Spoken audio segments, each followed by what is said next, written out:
So welcome back guys to a brand new video. उम्मीद है आप सबने हमारे चैनल को लाइक शेयर एंड सब्सक्राइब लाजमी किया होगा। तो चलिए स्टार्ट करते हैं। तो आज की स्टोरी है इंडिया की एक सिटी शिमला हिमाचल प्रदेश के बारे में। वो घर जहाँ पर अंधेरा रहता है। तो आज की स्टोरी है एक राइटर के बारे में जिसका नाम रेहान है। वो राइटर अपनी मेंटल पीस के लिए शिमला चला जाता है। उसे वहाँ पर एक पुराना हिल हाउस किराए पर मिलता है, सस्ता, सुनसान और शहर से दूर। ये हिल हाउस यानी कि ये घर काफ़ी पुराना बना होता है, तकरीबन सन 1800 का बना होता है, लकड़ी का और कुछ ज़्यादा ही पुराना। और लोक कहानियाँ यानी कि लोगों की बनाई हुई कहानियाँ ये कहती हैं कि इस घर में कोई भी ज़्यादा दिन तक नहीं रह सकता।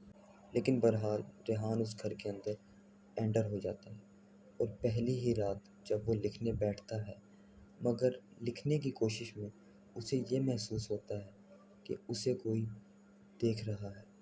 उसे ये महसूस होता है कि आंगन के कोने में खड़ा होकर कोई उसको मुसलसल देख रहा है, जैसा कि कोई लड़की पुराने कपड़ों में उसको बार बार देखी जा रही है।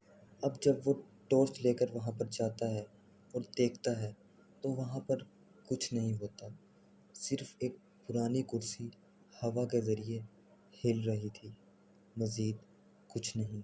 अब वो इस चीज़ को इग्नोर मार देता है और ठीक अगली सुबह रेहान को घर की छत में एक पुरानी ट्रंक मिलती है जिसमें कुछ डायरी के पेजेस थे। ये डायरी किसी अंजलि नामी लड़की की थी जो कि सन 1940 में यहीं इसी पुराने घर में रहा करती थी। और डायरी के पेजेस में ये लिखा होता है कि मैं सब कुछ सुन सकती हूँ मगर कुछ बोल नहीं सकती।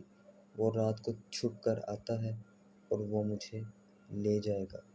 अब उसी रात जब रेहान दोबारा लिखने बैठता है तो कीबोर्ड खुद ब खुद चलने लगता है और एक टाइपराइटर जैसी आवाज़ सुनाई देती है। लेकिन जबकि वो तो लैपटॉप यूज़ कर रहा था, तो ये आवाज़ कहाँ से आ रही थी? और जब वो देखने जाता है तो उसे टेबल पर एक पुराना टाइपराइटर मिलता है, जबकि दिन में वो था ही नहीं। अब अगली सुबह रेहान एक पुराने पड़ोसी से मिलता है, एक 80 साल का बूढ़ा जिसका नाम डिसूज़ा होता है। वो ये कहता है कि बेटा, वो घर इंसानों के लिए तो नहीं है। अंजलि अब भी वहीं रहती है, लेकिन जिंदा नहीं। अब रेहान को ये सब सुनकर कुछ भी समझ नहीं आता, तो वो ये प्लान करता है कि वो रात को सोने से पहले अपना कैमरा रिकॉर्ड पर छोड़ देता है और सुबह जब वो फुटेज देखता है तो रात के तकरीबन 3:17 के करीब ठीक एक लड़की उसके बिल्कुल पास बेड के कोने पे बैठी थी और वो ये कह रही थी कि मुझे पूरा लिखो, तभी मैं यहाँ से जाऊँगी। अब रेहान घबरा कर चिल्लाता है, लेकिन उसकी आवाज़ रिकॉर्ड में नहीं होती। उस रिकॉर्डिंग में सिर्फ उसका मुंह हिल रहा था।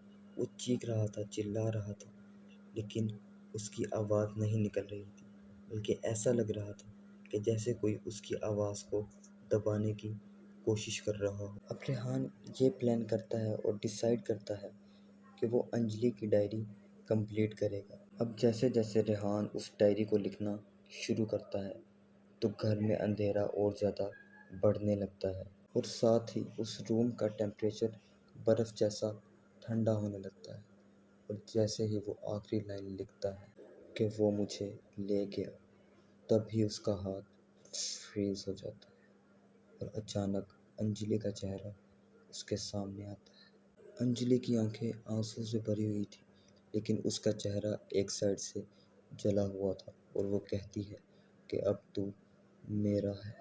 अब अगली सुबह किसी पड़ोसी ने पुलिस को कॉल कर दी कि इस घर से रात में कुछ अजीब आवाज़ें आ रही थी। और जब पुलिस वहाँ पर पहुँचकर देखती है तो वहाँ पर कोई नहीं होता। घर बिल्कुल खाली होता है, लेकिन उन्हें लैपटॉप पर एक डॉक्यूमेंट खुला मिलता है जिसका टाइटल था वो घर जहाँ पर अंधेरा रहता है, बाय रेहान। और उस डॉक्यूमेंट की लास्ट लाइन ये थी कि मैं रेहान नहीं हूँ, बल्कि मैं अंजलि हूँ। अब लिखने का वक्त आ गया है। तो उम्मीद है दोस्तों आप लोग ऐसे पुराने हिल हाउस में या फिर कोई ऐसे पुराने लकड़ी के घर में नहीं रहना चाहेंगे, और अगर रहना भी चाहें तो लाजमी ये देख लेना कि वहाँ पर कोई अंजलि न रहती हो। तो उम्मीद है दोस्तों आप सबको ये वीडियो पसंद आया होगा। तो जाते जाते आप प्लीज़ हमारे चैनल को लाइक शेयर एंड सब्सक्राइब लाजमी करें। And thanks for watching.